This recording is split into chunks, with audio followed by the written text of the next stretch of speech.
Welcome, episode 4 of the Brush High School Principal Podcast. Today's topic, the sights and sounds of ELA at Brush High School. This school year, we are excited to offer several new ELA courses, which include the following: Comics and Graphic Novels as Literature 1, Comics and Graphic Novels as Literature 2. Joining me today is the Brush Language Arts Department Coordinator, Mrs. Sally Fine. Mrs. Fine, welcome to the 4th episode of the Brush Principal Podcast. As I mentioned in the introduction, Brush is proud to offer several new ELA courses this school year. Can you tell us a little bit about each of the new courses, who is teaching them, and some of the great things that are happening within the courses? Sure.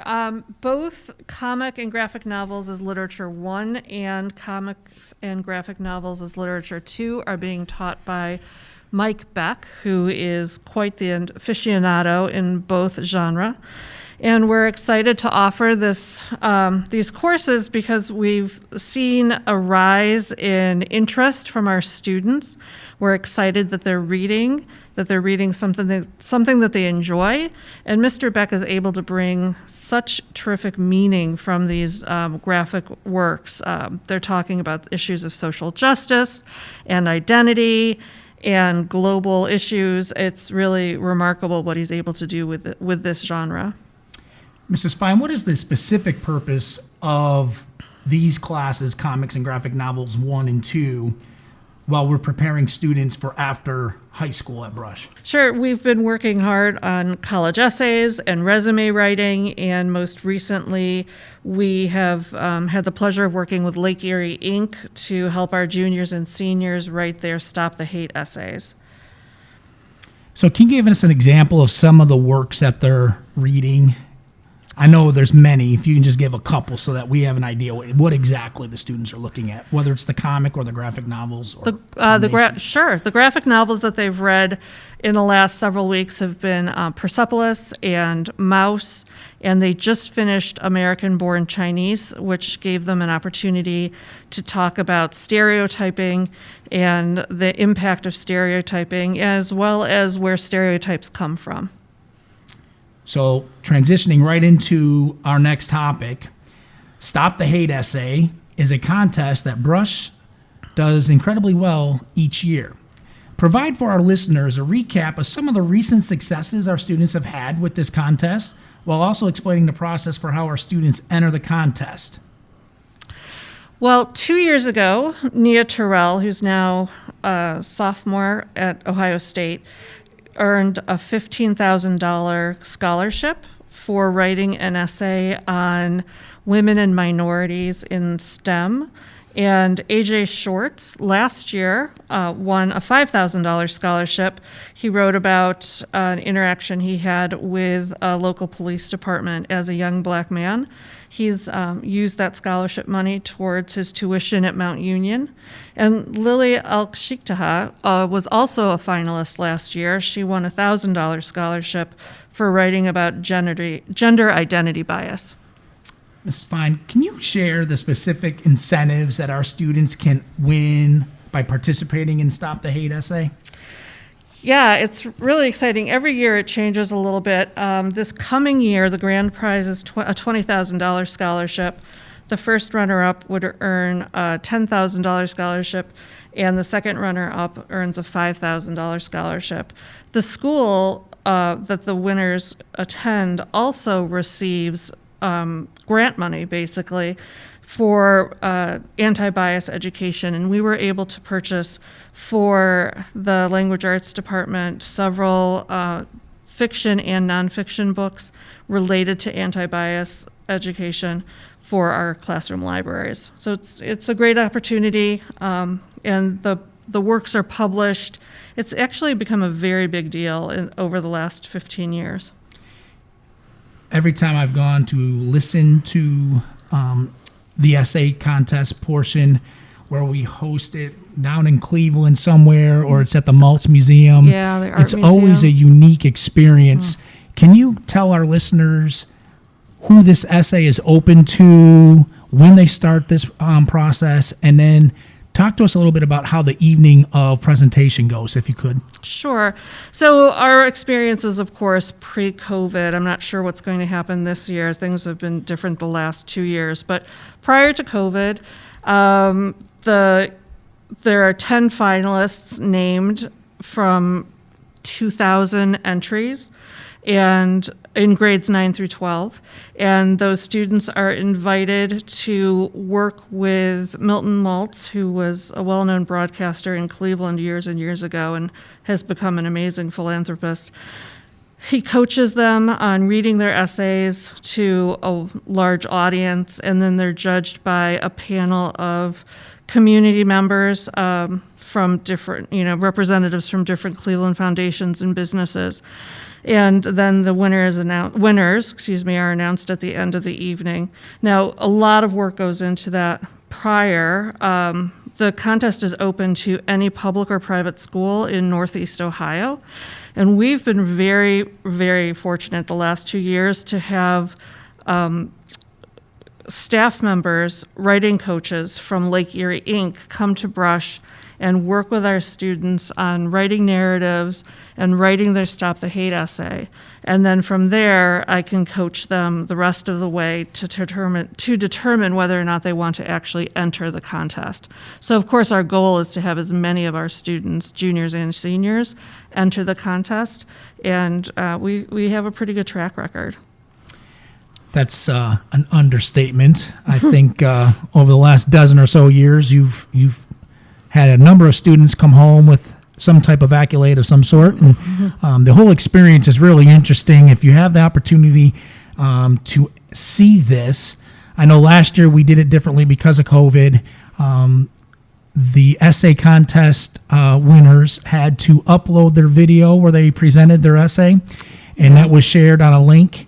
And you mentioned AJ's, his essay was touching. Yeah, very powerful.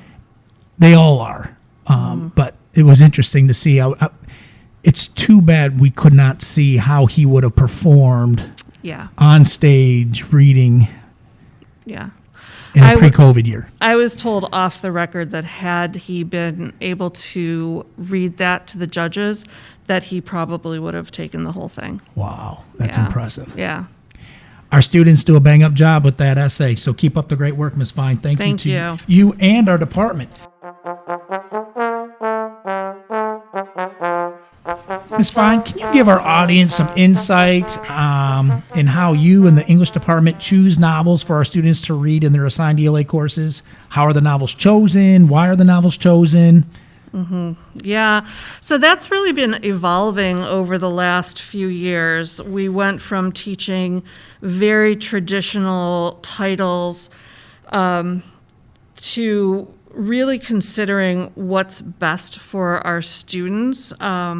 So while we still have those classical titles, we've also infused some more contemporary fiction and nonfiction alike, so that we can give our students authors who look like them, characters who look like them, issues that they can relate to.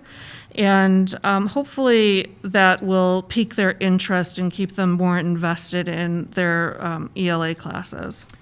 The work that our ELA teachers are doing with our students this year is a little different than we've done in years past. We have a focus on complex text and text-dependent questions. I'm not going to bore our audience on all those specifics, but the work has changed a little bit, and a lot of the vibes that we're hearing from not only the students but also some of our teachers, though it is a process, it is time-consuming, and it is a lot of work, they're starting to see some of the dividends. So we're excited for that. So yes. I think the work that you and our ELA department is doing is paying off huge, and we'll see how it turns out as we progress throughout the school year.